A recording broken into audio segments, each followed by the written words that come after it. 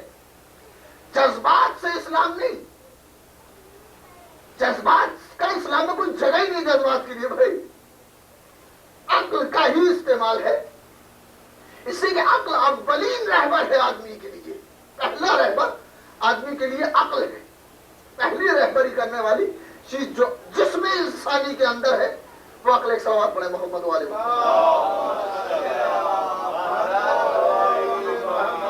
عقل رہبری کرتی ہے کہ کہاں تک پہنچا جائے، اب وہی عقل فیصلہ کرتی ہے کہ رہبر کون صحیح ہے اور کون غلط ہے۔ میں نے عرض کیا کہ ہو سکتا ہے دولت مل جانے کی وجہ سے یا اس کے ہم پلہ کوئی چیز، وہ سب عقل سے ہے، جذبات سے نہیں ہے۔ یہی کا فیصلہ عقل سے بعید لوگ سوچتے ہیں، مگر یہ سوچو کہ یہ عقل ہی عقل ہے کہ دنیا انصار کو بلاتی ہے، پورے وقت میں نصرت مدد کرنے والوں کو بلایا جاتا ہے، اور حسین علیہ السلام چراغ کھل کر کے کہتے ہیں جسے جانا ہو چلا جائے۔ یہ خالص عقل ہے کہ جو صبح قیامت تک کے لیے پوری تاریخ ہے کہ ہم حکومت کرنے کے لیے نہیں آئے، قربانی دینے کے لیے آئے ہیں، ہم مدد بلا نہیں رہے، مدد کو پلٹا رہے ہیں۔ اور پھر صبح کا نظام کراچی میں جنگ کا نقشہ تیار کیا ہے، بھائی نے دیکھا، اور دیکھنے کے بعد فرماتے بھیا کیا نانا کی امت کا صفایا کرنا ہے؟ بھیا حسین ملک گیری کے لیے نہیں آیا، بلکہ بھیا میں یہاں پہ قتل ہونے کے لیے آیا ہوں۔ یعنی اپنے اس جڑی سے کہہ رہے ہیں کہ جس کی شجاعت کا لوہا ہے، جس کی شجاعت کی دھاک ہے پورے عرب میں، اس بہادر سے کہہ رہے ہیں۔ اور اس بہادر، اب دیکھیں پھر جذبات کو قتل کر دینا، جذبات کو بالکل ختم کر دینا۔ امام نے وہ نقشہ اٹھا کے اپنے پاس رکھا اور فرمایا بھیا وہ تلوار تو لاؤ، جیسے کہ بہن نے یہ بھی بتا دیا تھا کہ عباس تلوار کو تیز کر رہے ہیں، بھیا وہ تلوار تو لاؤ۔ تلوار لائے جناب عباس، امام حسین نے تلوار کو دیکھا اور دیکھنے کے بعد فرماتے ہیں کہ تلوار تیز تو بہت اچھی کی ہے، دھار بہت اچھی ہے، مگر بھیا امت کا خاتمہ نہیں کرنا ہے، امت کو بچانا ہے۔ حسین امت کو بچانے کے لیے آیا ہے، خاتمہ کرنے کے لیے نہیں آیا۔ اور یہ کہہ کے جری کی تلوار کو توڑ دیا۔ اب ایک بہادر کی تلوار کا اس کے سامنے ٹوٹ جانا، لوگ کہتے ہیں عباس کی سب سے بڑی شجاعت یہ ہے کہ وہ کربلا میں پانی لینے کے لیے گئے سکینہ کے لیے اور بے دستوں پر لڑتے رہے۔ نہیں، شجاعت عباس سب سے بڑی یہ ہے کہ تلوار ٹوٹتے ہوئے دیکھتے رہے اور اف نہ کی۔ کہ بہادر کا اسلحہ ٹوٹ جانا بہت بڑی بات ہے، اسلحہ ٹوٹ گیا، ٹھیک ہے بھائی نے توڑ دیا، اس لیے کہ جذبات کو دخل نہیں ہے، عقل کو دخل ہے۔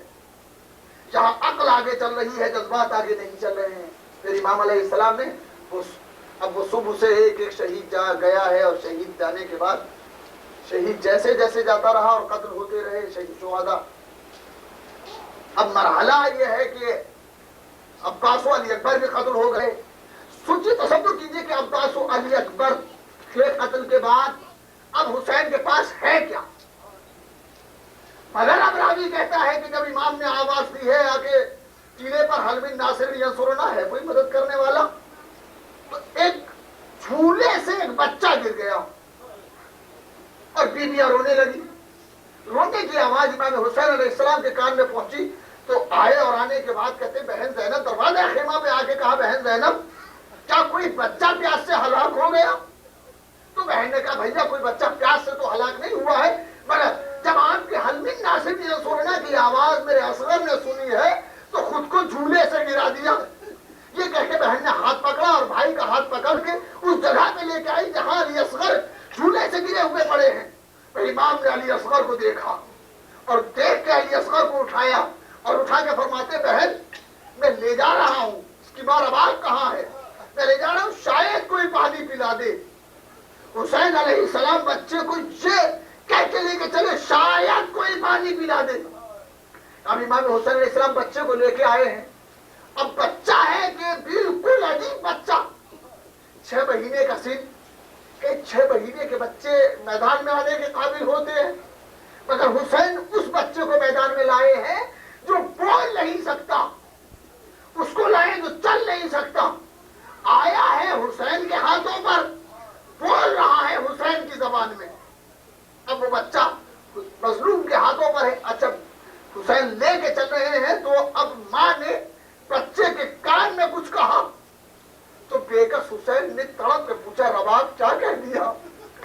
کہا میرے وارث میں نے اپنے لال سے، میں نے اپنے بچے سے کہا ہے بیٹا اب تک جتنے شہید گئے ہیں مقتل میں، ہر ایک کی کوشش یہ رہی ہے کہ اس نے آقا کو بچا لیا ہے، خود ذبح ہو گیا ہے، میرے لال تو بہت چھوٹا ہے، بیٹا کہیں ایسا نہ ہو کہ تیری ماں شرمندہ ہو جائے اور حسین پہ کوئی آنچ آ جائے۔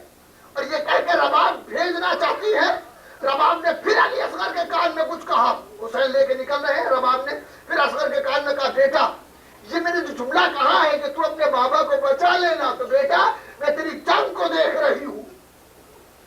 کرے خیمہ سے فضا کو کھڑا کیے ہوئے رباب دیکھ رہی ہے جنگ علی اصغر کو۔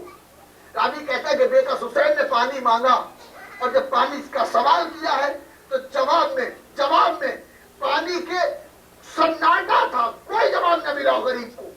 اور حسین نے علی اصغر کو زمین پہ لٹا دیا اور کہا بیٹا تمہیں زمین پہ لٹاتا ہوں، پھر فرمایا کہ تم سوچتے ہو کہ پانی پی لوں گا، لو میں الگ ہٹا جاتا ہوں، علی اصغر کو تم پانی پلاؤ، مگر اب بھی جواب میں سناٹا ہے۔ تو اب حسین نے مظلوم نے ہاتھوں پہ اٹھایا اور اٹھا کے فرماتے بیٹا دم توڑ دو گے یوں ہی، یہ بیٹا جہاد کر کے مر جاؤ۔ بچے نے باپ سے وہ تعلیم حاصل کی، جنگ کے ماحول میں وہ تعلیم حاصل کی کہ بابا جہاد کرنے کے لیے اسلحے کا ہونا ضروری ہے، بابا میرے پاس کوئی اسلحہ نہیں ہے۔ بچے کے کان میں حسین نے نہ جانے کیا کہا کہ بچے نے زبان کو ہونٹوں پہ پھیرنا شروع کیا، شاید بچے سے بےکس نے یہ فرمایا ہو بیٹا اسلحہ میں بتاتا ہوں، استعمال کیوں کر لے، اے لخت جگر، اے میرے اصغر، اے پیاسے بچے، زبان کو تیر بنا اور دہن کو کمان بنا لے۔ علی اصغر نے زبان کو پھیرا ہے کہ بس فوج میں تلاطم تھا، اور وہ جو اکبر کو دیکھ کے نہ ٹوٹ سکے تھے، وہ جو قاسم کو دیکھ کے نہ پگھل سکے تھے، جو عباس کو دیکھ کے نہ تڑپ سکے تھے، وہ بچے کی پیاس کو دیکھ کے تڑپ گئے، وہ ظالم زبان بشیر کو دیکھ کے تڑپ گئے۔ روایت کے جملے یہ ہے کہ 7 آدمی نہر فرات کی طرف ڈولچیاں لے کے بڑھے اور یہ کہتے ہوئے عمر سعد ہر ظلم گوارا ہے مگر بچے کی پیاس گوارا نہیں ہے، اے عمر سعد اس بچے کا قصور کیا ہے، ہم اسے پانی پلائیں گے۔ جب عمر سعد نے اپنے لشکر میں یہ تہلکہ دیکھا تو آواز بھی ہرملہ کہاں ہے، ہرملہ کو بلایا گیا۔ ہرملہ آپ جانتے ہیں ہرملہ کون؟ ہرملہ کی بہادر تھا، بلا شبہ بہادر تھا، اور ہرملہ کی بہادری یہی کا کم ہے کہ اسے اتنا ناز تھا اپنی بہادری پر کہ وہ جب وطن سے اتنے بڑے مارکے میں چلا ہے اپنے گھر سے تو صرف 6 تیر لے کے چلا ہے۔ کتنا بڑا گویا اسے کانفیڈنس تھا اپنے اوپر، خود اعتمادی تھی کہ یہ 6 تیر ایسے وقت پہ استعمال کی جائیں گے کہ پاسا پلٹ جائے گا، 6 تیر لے کے چلا ہے بس۔ اور ایسے بہادر کو اصغر کے سامنے بلایا جا رہا ہے، اصغر کے مقابلے کے لیے بلایا جا رہا ہے۔ اور جب علی اصغر جب ہرملہ آیا ہے اور ہرملہ کو رباب نے خیمے سے دیکھا ہے تو رباب نے اتنا کہا پروردگار میرے بچے کی خیر ہو، اور ہرملہ نے کمان میں تیر جوڑا اور چاہتا ہے بشیر کی طرف پھینکے، مگر ہرملہ کے ہاتھ کانپ گئے۔ ہرملہ کے ہاتھ کانپے تو ہرملہ کے بار بار ہاتھ کانپنے پر عمر سعد نے یہ کہا کہ ہرملہ اگر کوئی مجھ سے پوچھتا کہ تمہارے لشکر میں بڑا تیر انداز کون ہے تو میں تیرا نام لیتا، مگر کیا بات ہے کہ تیرا تیر نہیں چل رہا ہے؟ تو اب یہ ہرملہ کا بیان ہے، جتنا روئے اس کو سن کے اتنا کم ہے۔ ہرملہ کا بیان یہ ہے کہ اے عمر سعد جو میں دیکھ رہا ہوں وہ تو نہیں دیکھ رہا ہے۔ عمر سعد جب میں تیر چلانا چاہتا ہوں تو میرے سامنے کبھی نبی آ جاتے ہیں، کبھی حسن آ جاتے ہیں، کبھی علی آ جاتے ہیں، اور کبھی ایک قوم جلی ماں فاطمہ آ جاتی ہے۔ اے ہرملہ ہمارے بچے کا قصور کیا ہے؟ دوستو عزیزو، کمان کڑکی اور تیر چلا۔ ماں نے کہا تھا بیٹا میں تجھے دیکھ رہی تو اپنے کہ نہیں بچا پاتا. کمان کڑکی اور تیر چلا, اور جیسے ہی تیر چلا رباب دل کو پکڑ کے بیٹھ گئی. ماں کا کلیجہ تھا, ماں کا دل تھا, دل کو پکڑ کے بیٹھ گئی. ہائے پروردگار, میرا ننھا سا بچہ اور 3 بھال کا تیر. اے پروردگار, میرا بچہ ہے. اور اب رباب نے دیکھا کہ علی اصغر کی گردن پہ تیر پڑا. فانقلب الصبی علی ید الحسین, بچہ حسین کے ہاتھوں پہ پلٹ گیا, بچہ حسین کے ہاتھوں پہ منقلب ہو گیا. تو حسین نے دیکھا کہ بچہ منقلب ہوا, بچہ ذبح ہو گیا. حسین نے آسمان کی طرف رخ کر کے کہا, پروردگار, میرا بچہ ناقہ سالے سے کم نہ تھا. پروردگار, میرا اصغر شہید ہو چکا. پروردگار, میرا اصغر مارا جا چکا. اب راوی کہتا ہے کہ جب اصغر کے تیر لگا تو ماں نے اصغر سے یہ کہا تھا, میں تجھے دیکھ رہی ہوں, تو اپنے باپ کو بچاتا بھی ہے کہ نہیں. بیٹا, میں تیری جنگ کو دیکھ رہی ہوں. جیسے ہی علی اصغر کے تیر لگا, بچہ مسکرایا, بچہ ہونکا اور ہمک کے مسکرایا. بچہ تیر کھانے کے لیے ہونکا اس لیے کہ کہیں بابا ذبح نہ ہو جائے, اور بچہ مسکرایا اس لیے کہ بچے نے یہ جان لیا کہ میں نے باپ کو بچا لیا ہے. میرا باپ تباہ نہیں ہو سکا, باپ پہ آنچ نہیں آئی ہے. مگر بچہ جیسے ہی پلٹا تو بچے کی نظر نے دیکھا کہ گردن کے ساتھ باپ کے بازو میں بھی تیر لگا ہوا ہے. تو بچے کا من کا ڈھلک گیا, اور بچہ صرف اتنا ماں کو سمجھا سکا, اماں مجھے معاف کر دینا, میری گردن چھوٹی تھی اور تیر بڑا تھا, میں اپنے بابا کو بچا نہ سکا ہوں. اماں خدا حافظ. اب کتنا مشکل ہے حسین غریب کے لیے کہ بچے کی گردن میں تیر لگا ہوا ہے, تیر کو نکالے. نہ جانے کون سا کلیجہ تھا کہ حسین نے تیر کو نکالا. حسین نے مظلوم نے تیر کو نکالا اور چلو میں وہ لہو لیا, اور اس کے بعد اپنے چہرے پہ مار لیا. بچے کی لاش کو لے کے حسین در خیمہ پہ آئے ہیں اور آواز دی, زینب, علی اصغر کی ماں کہاں ہے؟ علی اصغر کی ماں کہاں؟ اور بچے کی ماں رباب آئی ہے. تو امام نے فرمایا, رباب, اگر میں تمہیں صبر کی تلقین کروں تو صبر کرو گی؟ پر رباب نے اتنا سنتے ہی ایک جملہ کہا ہے, میرے وارث یہ کیوں نہیں کہتے کہ میرا بچہ مارا گیا؟ اے میرے وارث یہ کیوں نہیں کہتے کہ علی اصغر شہید ہو گئے؟ تو حسین نے آبا کا دامن ہٹایا. ارے بچے کے تیر لگا ہوا تھا, ارے غریب ماں دل کو پکڑ کے بیٹھ گئی, اے پروردگار, میرا اصغر مارا گیا. یہ اصغر کا قتل ہو جانا کوئی آسان کام نہ تھا, بہت بڑا مرحلہ تھا علی اصغر کا قتل ہو جانا. چنانچہ منہال سے امام سید سجاد نے سوالات کیے ہیں واقعہ کربلا. منہال پوچھ رہے ہیں, کوفے کے حالات بتائے ہیں کہ مختار نے انتقام لے لیا ہے اور لے رہے ہیں. تو اب سید سجاد رونے لگے. منہال نے کہا, مولا صبر کیجئے. منہال سے مولا فرماتے, منہال کسی کا ایک مر جاتا تو اسے صبر نہیں آتا, تیرا تو گھر کا گھر اجڑ گیا. پھر اس کے بعد منہال کہتے, مولا صبر کیجئے, صبر آپ کی میراث ہے. تو اب کائنات کے امام جناب سید سجاد نے جملہ کہا ہے, منہال یہ تو سچ ہے کہ صبر ہماری میراث ہے. منہال کا یہ بھی میراث ہے کہ ماں پھوپھیوں کا کھلا ہوا سر ہو اور شام و کوفے کا بازار ہو. اس کے بعد اب یہ سید سجاد کی کیفیت سوچئے کہ اصغر کے تیر لگنا کتنا بڑا کام تھا, اور حسین کا صبر کر لینا کتنا بڑا کام تھا. جذبات کو قابو میں رکھنا حسین کا کتنا بڑا کام تھا. سید سجاد منہال سے کہتے, کیا میرے بھیا علی اصغر کا قاتل گرفتار ہو گیا؟ تو سید منہال نے کہا, مولا ابھی تو گرفتار نہیں ہوا. اور اب منہال پوچھتے ہیں کہ اے مولا, آپ نے اپنے بھائی علی اکبر کے قاتل کو نہیں پوچھا, آپ نے اپنے بھائی اپنے چچا عباس کے قاتل کو نہیں پوچھا, آپ نے اپنے بابا کے قاتل کو نہیں پوچھا کہ وہ گرفتار ہوا کہ نہیں, آپ نے علی اصغر کے قاتل کو کیا پوچھا؟ آپ سوچو صدر حسین کا اندازہ کیجئے کہ ایک مرتبہ سید سجاد فرماتے ہیں, منہال ملا کا تیر علی اصغر کی گردن میں نہیں پڑا تھا بلکہ ہم بنی ہاشم کے کلیجوں پہ پڑا تھا. اے منہال, جب اصغر کا گلا یاد کرتا ہوں آنکھوں میں آنسو آ جاتے ہیں. انا للہ و انا الیہ راجعون. رضا بقضائه وتسلیما بامره. الہی بحق من ناجاک وبحق من دعاک البر والبحر فصل علی محمد وآلہ